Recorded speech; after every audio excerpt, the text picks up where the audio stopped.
I'll be demonstrating the flexion distraction of the lumbar spine on the Raphael 707 table.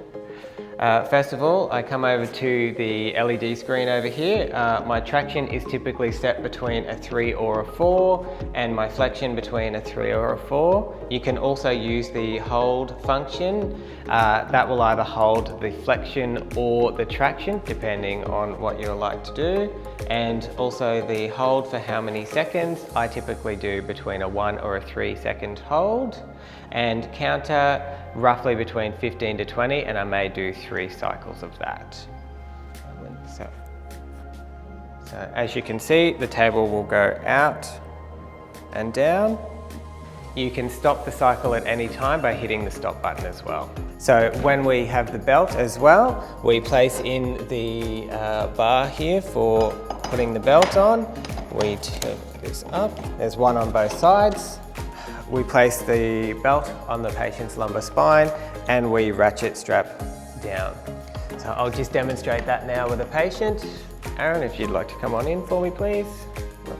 Just lay face down.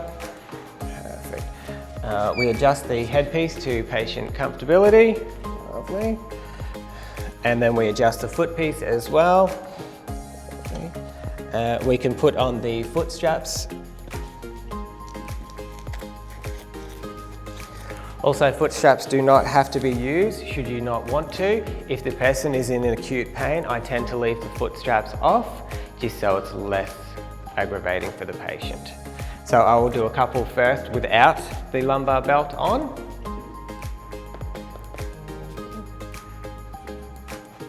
The benefit of the automatic table is that you don't manually have to press down on the table at all, which allows you to be able to do a little bit of mobilization and overpressure of individual segments should you want to do a spinous process contact, or on the sides. Typically I would do 3 to 5 in each segment and then move on. You can also come out a little bit more laterally and get the musculature of the lumbar spine as well.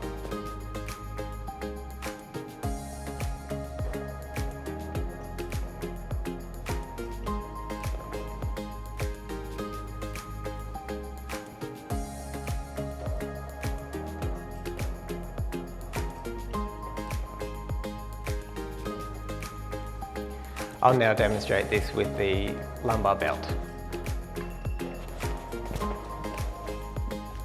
So we place a lumbar belt on the patient's lumbar spine.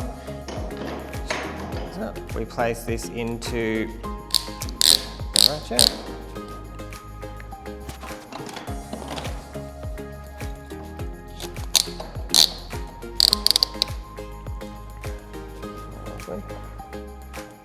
Find the segment that you're wanting to lock.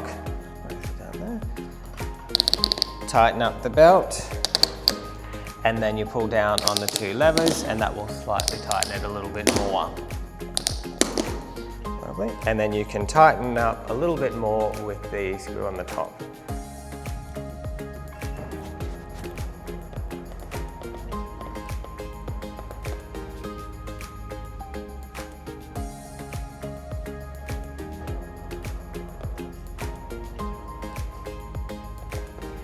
Now, if at any time, you can also give the patient the emergency stop button should you have to leave the room for any particular reason.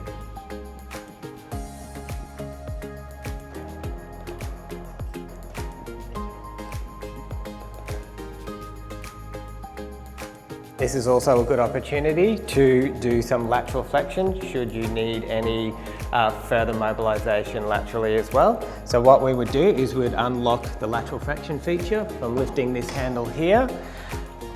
We would put in the rod down between the feet here, and then we can laterally flex the patient.